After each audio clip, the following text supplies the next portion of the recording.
बच्चों नमस्कार, कैसे हैं आप सब लोग। उम्मीद है शानदार जिंदाबाद जबरदस्त होंगे और आपकी तैयारी एनटीपीसी को लेकर के जोर शोर से चल रही होगी। तो बहुत सारे बच्चे लगातार हो सकता है अभी आरपीएफ की तैयारी में लगे हों। जीडी के एग्जाम से आप ऑलमोस्ट फ्री हो चुके हैं सभी, क्योंकि जीडी के एग्जाम 25 तारीख को खत्म हो चुके हैं। अब इंतजार है बच्चों को आरपीएफ के एग्जाम का, और आरपीएफ का एग्जाम 2 मार्च से शुरू हो रहे हैं। इससे आपको पता चलता है कि जीडी और रेलवे यानी एसएससी और रेलवे दोनों कभी भी पैरेलल नहीं चल सकते, क्योंकि एग्जाम एक ही कंपनी को कराने होते हैं। रिसोर्सेज वही हैं, वही स्कूल्स हैं, वही सिस्टम्स हैं, यानी जहाँ जहाँ भी लेबोरेटरीज हैं उनके पास वो लिमिटेड अवेलेबल हैं। वही कंपनी आपकी एसएससी करा रही है, वही रेलवे करा रही है, तभी दोनों पैरेलल कभी भी नहीं चल पाते हैं।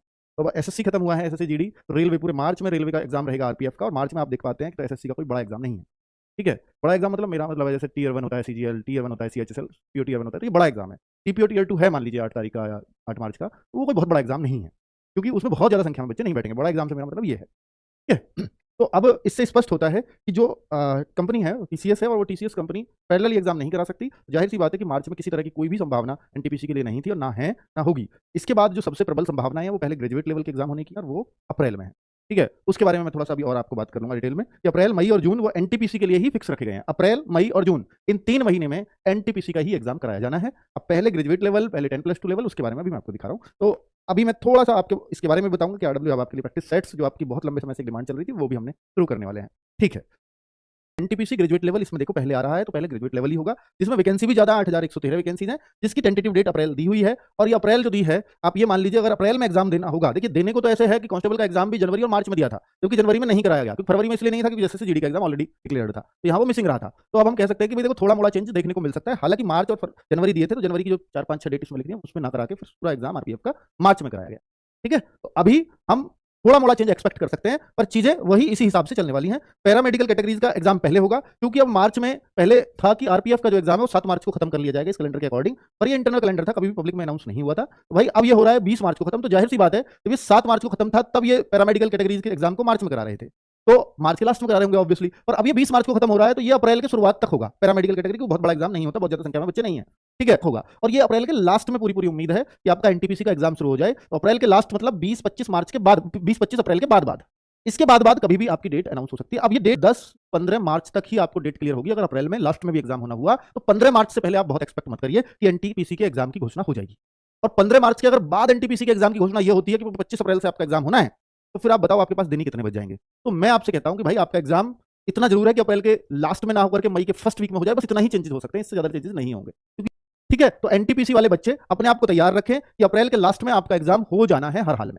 ठीक है, इतना मेरे ख्याल से सबको बातें पता होंगी। अब मैं इसके बारे में बात कर लेता हूं कि एनटीपीसी का एग्जाम निश्चित है कि अप्रैल टू जून हो जाएगा, दोनों का, ग्रेजुएट और अंडर ग्रेजुएट दोनों, अप्रैल टू जून ये निश्चित है। लेकिन ग्रुप डी अभी क्लियर नहीं है, लेकिन ग्रुप डी का इतना क्लियर है कि जुलाई से पहले कोई उम्मीद नहीं है। जुलाई इसलिए कह रहा हूं कि इसके बीच कोई फॉर्म भी नहीं है। तो ये कैटेगरीज के हैं जो अभी चल रही है, कोई टीचर है, कोई बहुत सारी लैब असिस्टेंट है, तो उस टाइप के फॉर्म है। तो वो हो सकता है कि वो जुलाई में एग्जाम ले लिया जाए और ये जुलाई लास्ट या अगस्त में भी चला जाए, पर जुलाई से पहले कोई चांस ग्रुप डी का नहीं है, और ना इसका कोई अभी इनपुट मिला है कि ये तब एग्जाम कराया जा सकता है। तो ग्रुप डी के लिए मैं आपको कोई फेक प्रॉमिस नहीं करने वाला हूं। यहाँ अभी एनटीपीसी में जीएस में देखिए, एनटीपीसी में जीएस में साइंस पर विशेष फोकस करें। हालांकि साइंस बहुत सारे बच्चे सिर्फ ग्रुप डी को मान करके पढ़ते हैं, भाई ग्रुप डी में साइंस अच्छी आएगी और वहां क्वेश्चन का वेटेज अच्छा होता है, एक ही एग्जाम में, इसलिए साइंस को बहुत गहनता से पढ़ा जाता है। जो एनसीईआरटी सिलेबस है उस आधार पर जो साइंस होती है उसको बहुत अच्छे से तैयार करना होगा। और अगर आपने वो तैयार कर रखी है तो फिर आपको साइंस से बहुत ज्यादा डरने की आवश्यकता नहीं है, पर आपको एनसीईआरटी के कॉन्सेप्ट बिल्कुल क्लियर होने चाहिए, तब आप इस साइंस को बहुत अच्छे से अटेम्प्ट कर पाते हैं। क्या इसमें भी न्यूमेरिकल आ सकते हैं? देखो आने को आ सकते हैं, पर मतलब इसमें ना के बराबर ही चांस रहते हैं कि एनटीपीसी में कोई न्यूमेरिकल के क्वेश्चन देखने को मिले,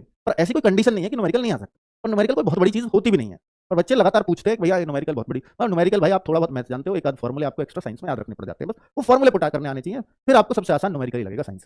ये थ्योरी उसके मुकाबले फिर भी बहुत मुश्किल होती है।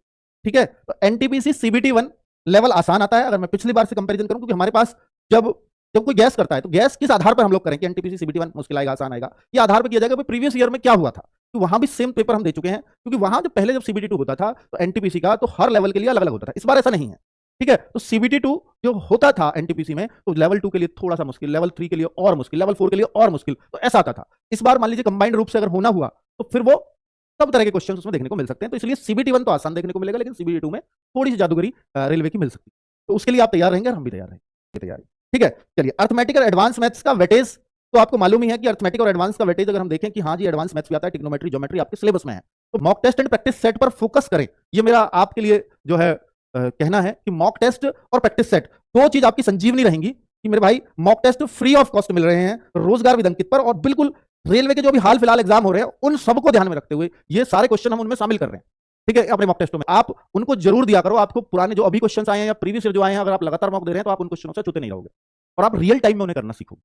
ठीक है, तो ये अगर हम देखें और प्रैक्टिस सेट्स से कैसे करें, तो प्रैक्टिस सेट्स के लिए आरडब्ल्यू की प्रैक्टिस सीरीज हमेशा बहुत इंपॉर्टेंट रहती है। तो इस बार भी हम प्रैक्टिस सीरीज लेकर के आ गए हैं, जो सिलेक्शन के लिए बहुत इंपॉर्टेंट साबित होगी। हमें ये मालूम है भाई बच्चों के पास अप्रैल भी पूरा नहीं है। अब अगर हम इसको मार्च से भी लेट करेंगे तो फिर बहुत हेल्प बच्चों की नहीं कर पाएंगे। ये आप मान लीजिए कि हमारे पास 40 प्रैक्टिस सेट भी हो जाए ना एग्जाम तक, ये बहुत बड़ी बात होगी, क्योंकि इतना एग्जाम आ जाएगा, 40 भी हम नहीं कर पाएंगे। तो फिर भी हमने एक लक्ष्य रखा है कि 40 प्रैक्टिस सेट्स, और इसमें वो टीम दी है आपको जो आपकी सबसे बेहतरीन हो सकती है।